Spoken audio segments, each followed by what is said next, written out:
Nos preocupa mucho Portezuelo porque es un dique que van a hacer sobre el Río Grande, el principal afluente del río Colorado.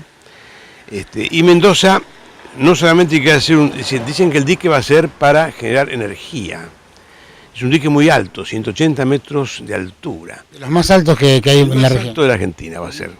Ahora, ¿qué ocurre? Este dique tan alto dice que van a generar 210 megas de electricidad. Y estudios hechos por el mejor equipo hidrológico del país en tema diques, que es la Universidad de Córdoba, dice que van a generar nada más que 70 megas. O sea, se hace una inversión enorme para hacer un dique altísimo,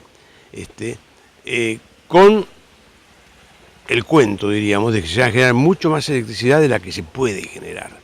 ¿Cuál es el trasfondo de esto entonces, en la realidad? El trasfondo es que ellos quieren un dique muy alto para tener el agua en un nivel también muy alto, para poder facilitar el futuro trasvase, que es el verdadero interés de Mendoza. Trasvasar aguas del Río Grande al río Atuel. Y ahí perdemos el Colorado. Y ahí perdemos una parte muy sustancial e importante del río Colorado. ¿Quién es responsable de esto? Bueno, siempre Mendoza contó con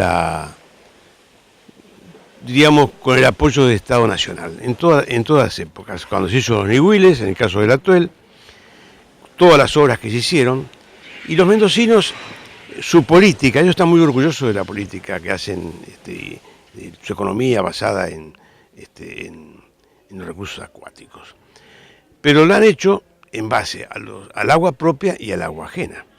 O sea, han secado dos ríos, han secado el río Atuel en La Pampa y han secado el río Desaguadero, que después se llama Salado, Charurubú, Curacó. Lo han secado los dos ríos. O sea, utilizaron todo el agua, entonces no dejaron escurrir ni siquiera caudales ecológicos, entonces no hay agua más que para sus cultivos. Ellos creen que el agua es de ellos. O sea, el río podrá ser interprovincial, pero el agua es de ellos. De hecho, ellos plantean manejar absolutamente el funcionamiento de los diques. Exactamente, quieren manejar, no como el caso de Casa de Piedra, donde el manejo lo hace el COIRCO. Entonces ellos tienen la actitud esa egoísta de manejar ellos el dique, y lo van a manejar a su gusto, de acuerdo a sus intereses. ¿Y esto es una cuestión ya inexorable o de qué manera se puede frenar esta situación? Bueno, es bastante inexorable probablemente porque lo apoya el Estado Nacional y las provincias de Buenos Aires y de Río Negro, que tendrían que ser las provincias que tendrían que poner un límite a esta actitud de Mendoza, no lo hacen, probablemente por razones políticas. La única que se opone es el gobierno de la provincia de La Pampa, que está permanentemente insistiendo en que esto no, esto sí. Por ejemplo, se ha hecho, para hacer cualquier obra hidroeléctrica, cualquier obra hidráulica, mejor dicho, hay que hacer un estudio de impacto ambiental. Y está normado totalmente como tiene que ser el estudio, de acuerdo a leyes, reglamentos, etcétera, etcétera. Bueno, ese estudio de impacto ambiental tiene que ser de la integralidad del río. Ellos comenzaron Mendoza por hacer el estudio de impacto ambiental exclusivamente para el territorio mendocino. Y además del estudio tiene que haber una audiencia que se hace en el Congreso Nacional, donde todo el mundo puede opinar sobre la obra.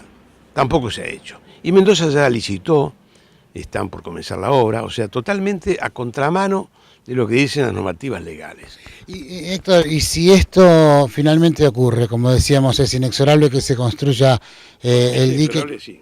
¿Qué va a pasar? Bueno, va a pasar una cosa muy sencilla, que si se hace Portezuelo del Viento, no pensemos en el trasvase. Se hace Portezuelo del Viento, en el momento en que se comienza a llenar el dique, va a faltar agua, o sea, va a disminuir el caudal de agua, un agua que ya es escasa. O sea que va a haber alteraciones de salinidad, tanto para el agua de consumo como para el agua de los cultivos.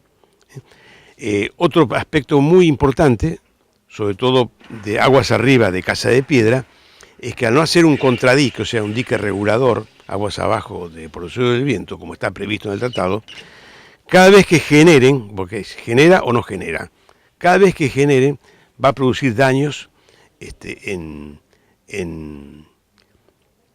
sobre el río mismo, sobre el cauce del río, y va a tener, cuando no generen, van a tener problemas todos los que sean las tomas libres.